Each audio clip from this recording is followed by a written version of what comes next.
পঞ্চকৰ্ম আদি অংশ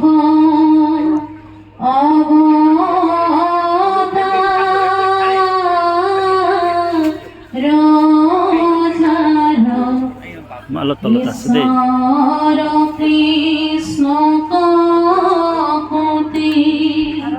পুতি নমস্কাৰ ঈশ্বৰ কৃষ্ণ কপতি পুতি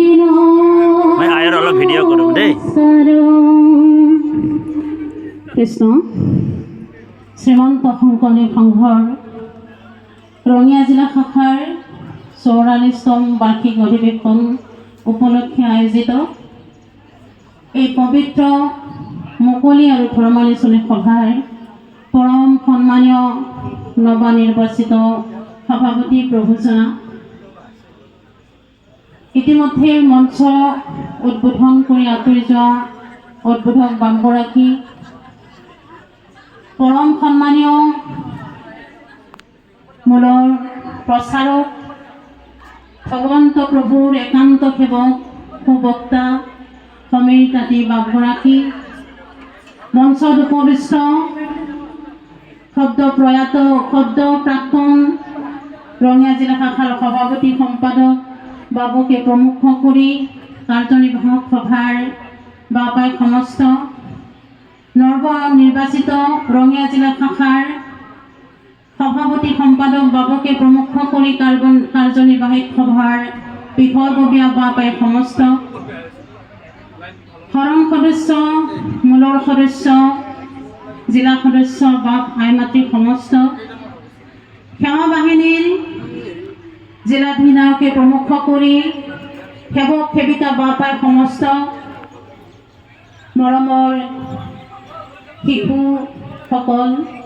আৰু মঞ্চৰ সন্মুখত এতিয়াও আসন অলংকৃত কৰি থকা পৰম সন্মানীয় বাপ বাধৱ আই মাতৃ সমস্ত আমি আপোনালোক আটাইৰে শ্ৰীচৰণত আমাৰ ভক্তিপূৰ্ণ ক্ষমা নিবেদন কৰিছোঁ আৰু আপোনালোকৰ সন্মুখত থিয় হ'বলৈ পাই আমি নিজকে ধন্য মানিছোঁ আমি এটাই কথা ক'ব বিচাৰিছোঁ আমাৰ মহান বক্তা নিৰ্দিষ্ট বক্তা বাপগৰাকীয়ে ইমান মধুৰ কথা কৈ যোৱাৰ পিছত আমাৰ ক'বলগীয়া একো নাই তথাপি আমাৰ সভাপতি বাপগৰাকীৰ আদেশ অমান্য কৰিবৰ আমাৰ ধৃষ্টতা নাই সেয়ে মাত্ৰ দুটি কথা আমি ক'ব বিচাৰিছোঁ এটা হ'ল শ্ৰীমন্ত শংকৰদেৱ সংঘৰ যি মহান প্ৰয়াস শিশু যুৱ আৰু আই মাতৃসকলক ঘৰৰ চাৰি বেৰৰ মাজৰ পৰা উলিয়াই আনি এখন যে মঞ্চ প্ৰদান কৰিছে ইতিমধ্যে আমাৰ বাপগৰাকীয়ে আমাক কৈ গৈছে বহুতো কথা তথাপি আমি আইসকলৰ নিমিত্তে দুটি কথা ক'ব বিচাৰিছোঁ কিয়নো এখন ঘৰৰ মূল জেউতিয়ে হ'ল আইগৰাকীক কেন্দ্ৰ কৰি ঘৰখনৰ সংস্কৃতি গঢ় লৈ উঠে যাৰ ঘৰত তেনে এগৰাকী প্ৰিয় কথা কোৱা ভাৰ্যা নাই স্বামীজনে ঘৰত বাস কৰাতকৈ অৰণ্যত বাস কৰাই ভাল বুলি মহাভাৰতৰ শান্তি পৰ্বত কৈছে কিয়নো আইসকলে বা নাৰীসকলে যদি ধ্বংস কৰোঁ বুলি ভাবে তেতিয়াহ'লে পৃথিৱীত এনে এটা শক্তি নাই যিয়ে ধ্বংস ৰোধ কৰিব পাৰে গতিকে নতুনকৈ বিয়া কৰাই অনা বোৱাৰীজনীক চাবলৈ পিছদিনা সকলোৱে আগ্ৰহেৰে ৰৈ থাকে সেই বোৱাৰীজনী যদি ৰূপৱতী নহ'লেও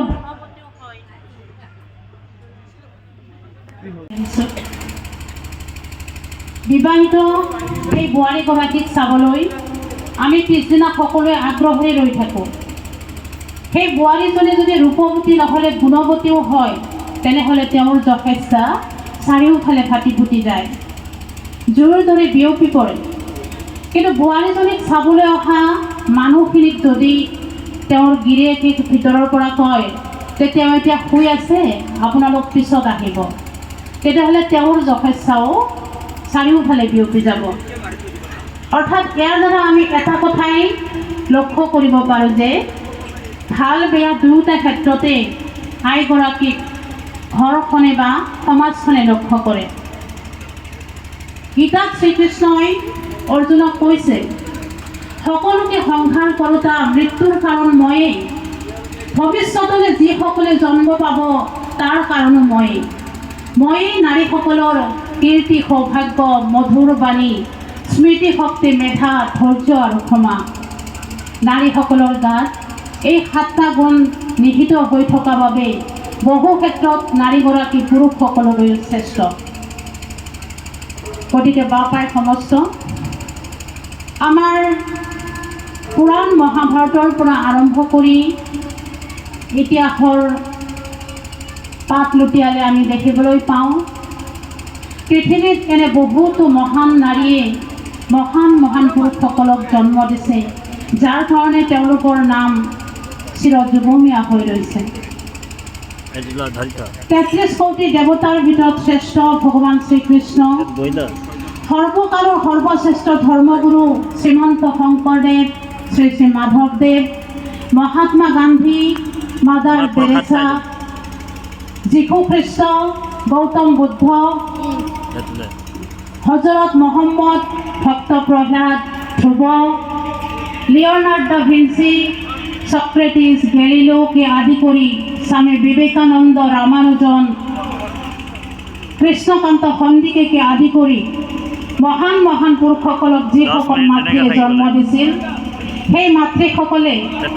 একোটা জাতিক উদ্ধাৰ কৰি থৈ গৈছে। তেনেকুৱা আইসকলৰ নাম বহুতো আমি ইতিহাসৰ পাতত দেখিবলৈ পাওঁ, যদিও আমি বিশেষভাৱে এটাই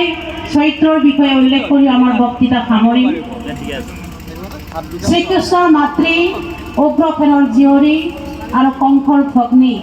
দৈৱকী মাতৃৰ কথা আমি বিশেষভাৱে উল্লেখ কৰিব বিচাৰিছোঁ, কিয়নো মাতৃ দৈৱকীয়ে এবাৰ নহয়, দুবাৰ নহয়, 3বাৰকৈ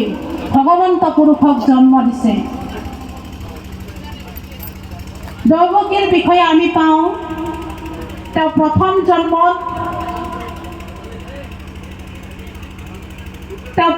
জন্মত প্ৰিন্সী আৰু সুতপা নামেৰে জন্ম লৈছিল।